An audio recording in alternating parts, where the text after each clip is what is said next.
Republik Indonesia, merdeka pada Jumat tanggal 17 Agustus tahun 1945.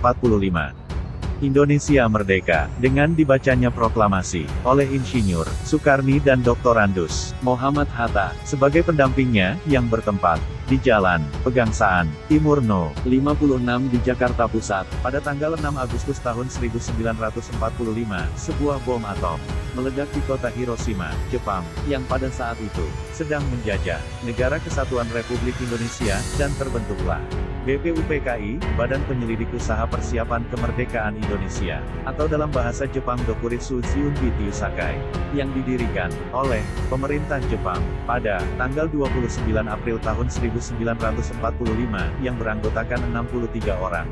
Kemudian, berganti pada tanggal 7 Agustus tahun 1945 menjadi BPKI, Panitian Persiapan Kemerdekaan Indonesia, atau dalam bahasa Jepang disebut Dokuritsu Junbi Inkai, dan pada tanggal 9 Agustus bom atom kembali dijatuhkan di kota Nagasaki, yang membuat negara Jepang menyerah kepada Amerika Serikat. Momen ini dimanfaatkan Indonesia untuk memproklamasikan kemerdekaannya. Pada tanggal 10 Agustus tahun 1945, Sultan Syahrir mendengar lewat radio bahwa Jepang telah menyerah pada sekutu, yang membuat para pejuang Indonesia semakin mempersiapkan kemerdekaannya. Saat kembalinya Soekarno dari Dalat, Sultan Syahrir mendesak kemerdekaan Indonesia.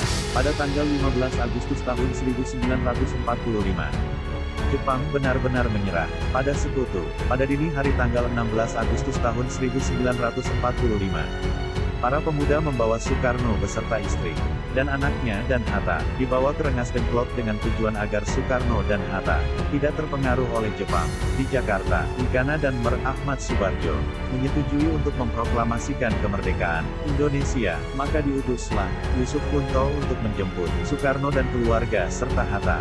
Soekarno dan Hatta kembali ke Jakarta. Ia dibawa ke rumah Nishimura dan dibawa kembali ke rumah Laksamana Maeda untuk membuat konsep kemerdekaan. Teks proklamasi pun disusun pada dini hari yang diketik oleh Sayuti Melik. Pagi harinya tanggal 17 Agustus tahun 1945 di kediaman Soekarno, Jalan Pegangsaan Timur No. 56, dan dibacalah teks proklamasi itu pada pukul 10 waktu Indonesia Barat, dan dikibarnya bendera merah putih yang dijahit oleh istri Soekarno, Fatmawati, dan disambut gembira oleh seluruh rakyat Indonesia. Pada tanggal 18 Agustus tahun 1945, PPKI mengambil keputusan mengesahkan UUD 1945 dan terbentuknya NKRI, Negara Kesatuan Republik Indonesia, serta terpilihnya Insinyur Soekarno dan Muhammad Hatta sebagai Presiden dan Wakil Presiden.